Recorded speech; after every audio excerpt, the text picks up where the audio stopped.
Malaysia cout எனும் கீழ்வாத நோயால் பாதிக்கப்பட்டவர்களால் ஒரு அமைதியான பிரச்சனையை எதிர்கொள்கிறது என்று தெரிவிக்கப்பட்டுள்ளது.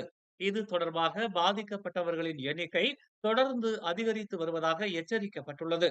மோசமான உணவு பழக்க வழக்கங்கள், அதிகரித்து வரும் உடல் பருமன் விகிதங்கள் மற்றும் இந்த நிலை குறித்த விழிப்புணர்வு இல்லாதது ஆகியவற்றால் இந்த பாதிப்புக்கு உள்ளாவதாக நிபுணர்கள் குறிப்பிட்டுள்ளனர். முன்னர் வயதானவர்கள் அல்லது பணக்காரர்களை மட்டுமே பாதிக்கும் ஒரு நோயாக கருதப்பட்ட கவுட் மலேசியாவில் வளர்ந்து வரும் பொது சுகாதார பிரச்சனையாக எழுந்துள்ளது.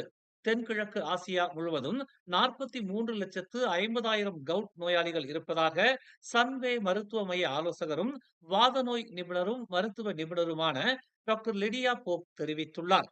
கடந்த காலத்தில் பணக்காரர்களுக்கு மட்டுமே அணுகக்கூடிய பணக்கார உணவுகள் மற்றும் ஆல்கஹால் ஆகியவற்றில் அதிகப்படியான ஈடுபாட்டுடன் தொடர்புடையது என்பதால் இந்நோய் வரலாற்று ரீதியாக ராஜாக்களின் நோய் என்று குறிப்பிடப்பட்டிருந்தாலும் அது இனி உயர் வகுப்பினருக்கு மட்டும் அல்ல என்றும் அவர் தெரிவித்தார்.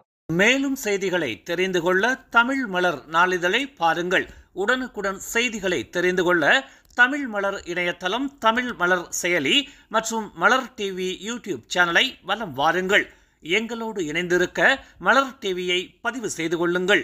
உறவுகள் மகிழ்ந்திட விருப்பம் மற்றும் பகிர்வு சேவையை சொடுக்கிடுங்கள்.